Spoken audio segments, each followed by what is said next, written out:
Welcome to the NPTEL MOOCs course on Foundation for Virtual and Augmented Reality Systems.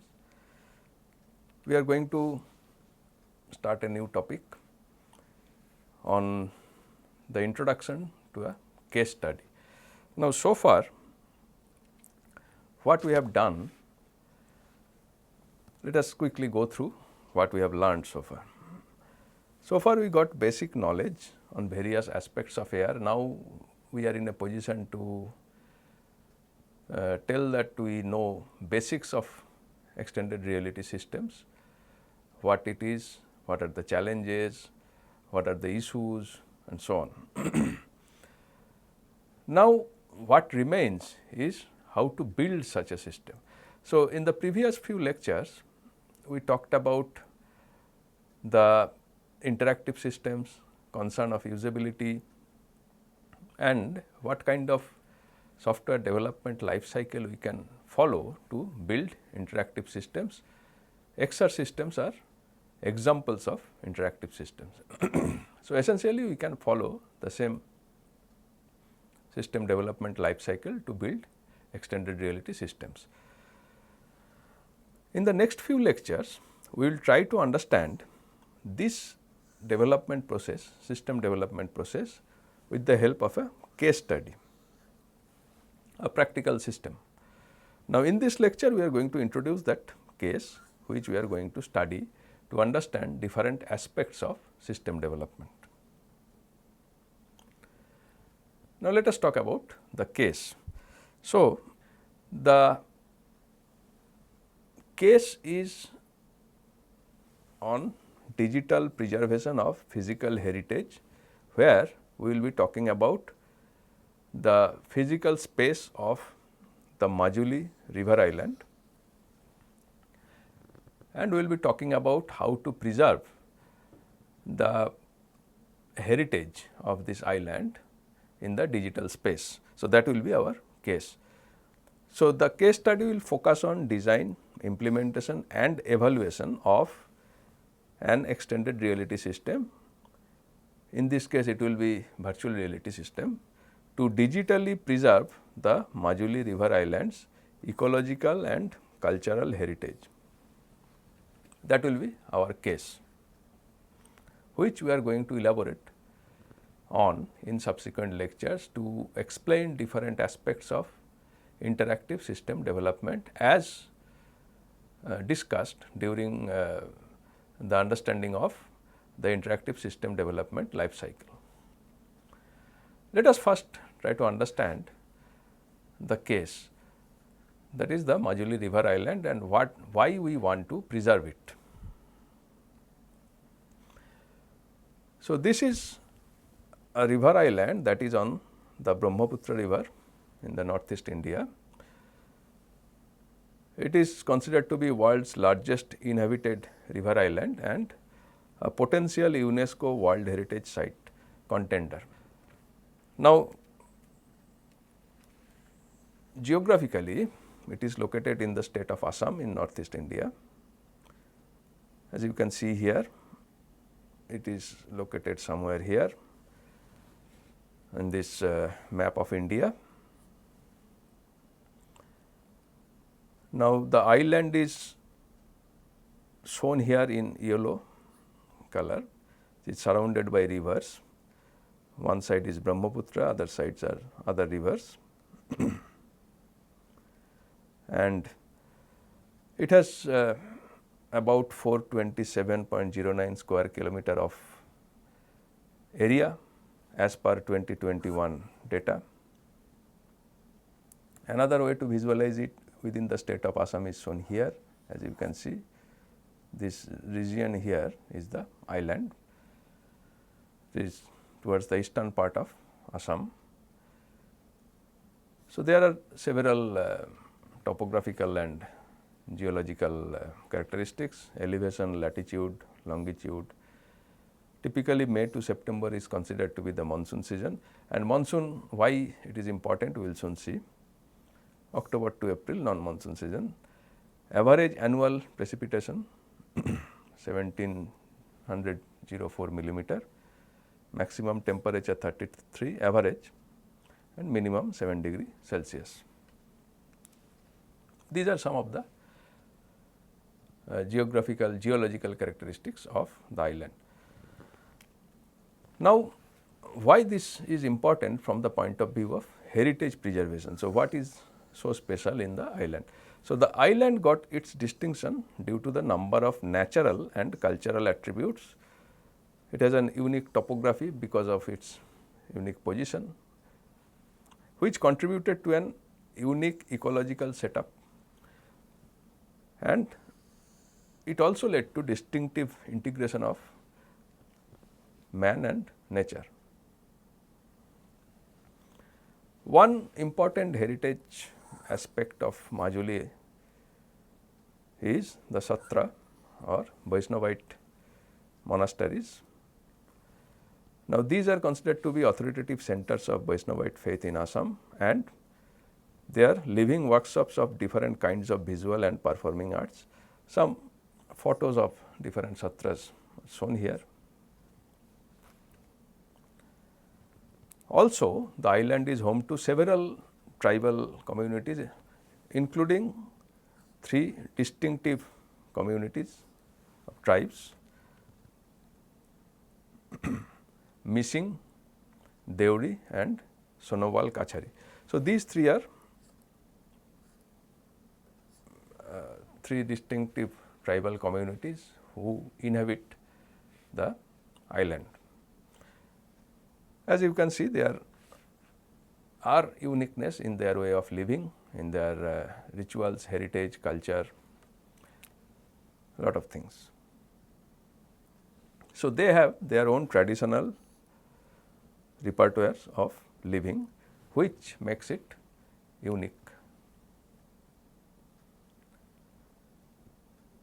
Now, when we talk of heritage of Majuli, so this heritage can be of 2 types. One is the tangible heritage, such as cultural artifacts like mask, musical instruments, which we can touch, which we can feel by touching.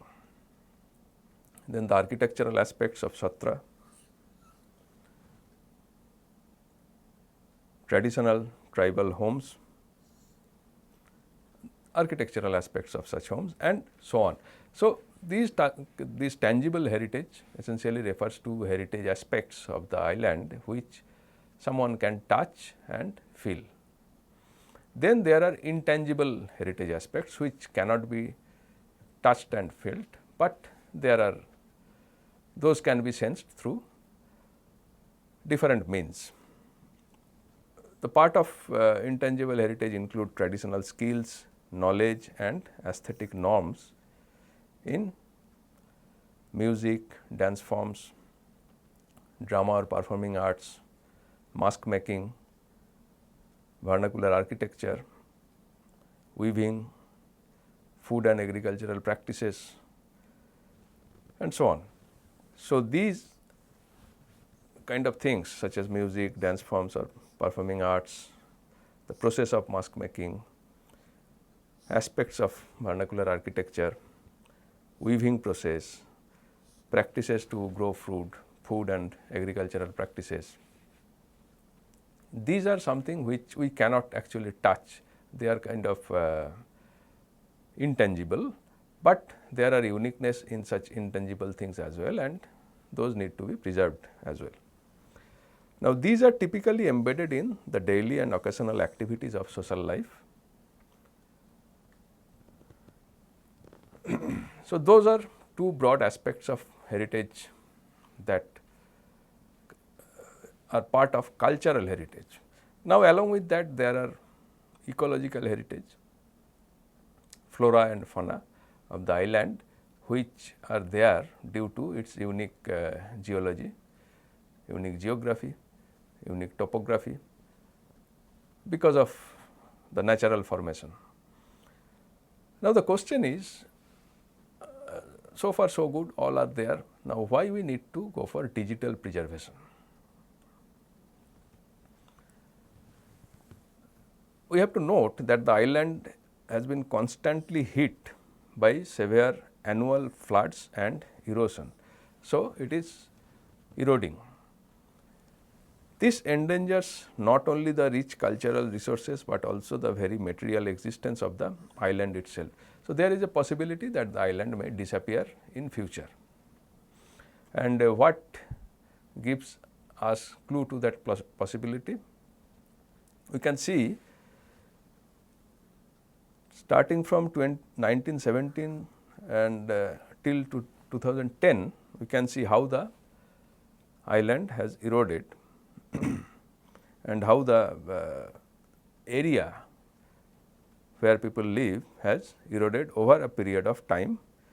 So, these parts, as you can see, were part of the island in 1917, but they are no longer part of the island in 2010. Similarly, these areas, they have disappeared. And whereas earlier people used to live, or those were habitable, but now they have been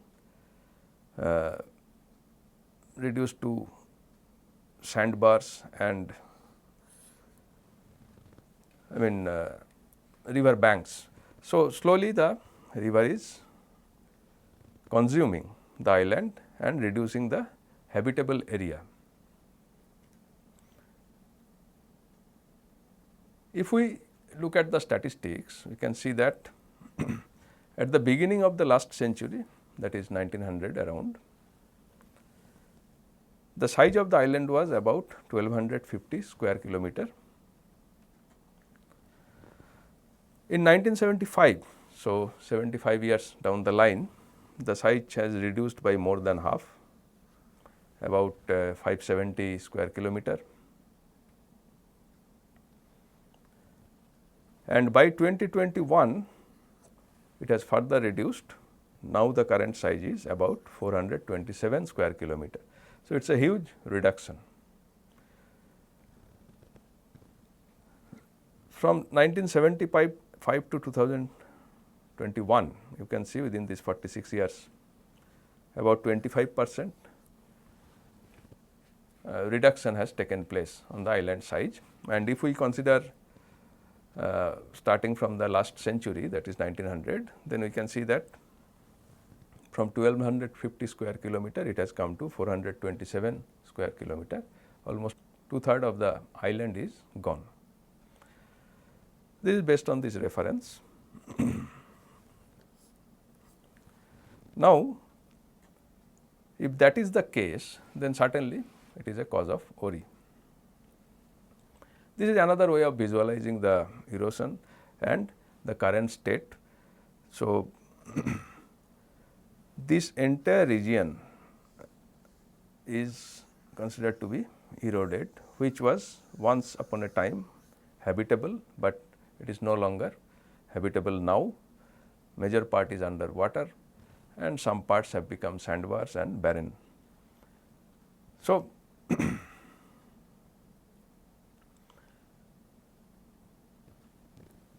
there is a very real possibility going by these statistics. Of course, there are measures being taken to prevent further erosion, but still there is a possibility that this island may disappear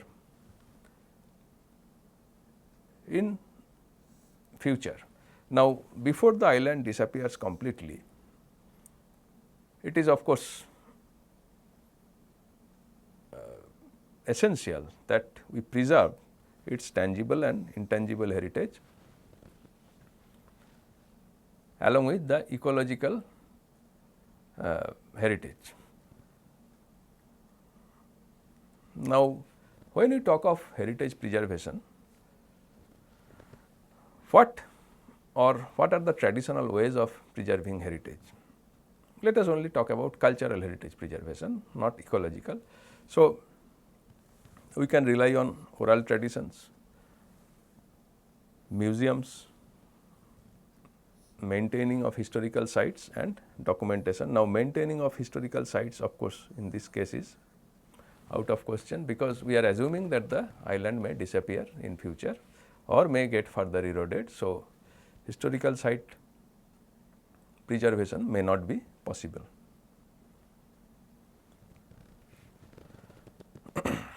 Now, those are traditional methods. If we go for digital preservation, preserving the same things in the digital universe, in the digital form, then generally that leads to more engaging experience of the users while accessing the heritage.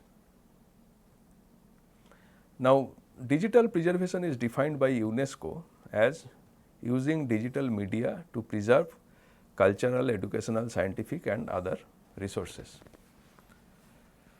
So, when we talk of digital heritage preservation, we are essentially referring to the process of using digital media to preserve the heritage.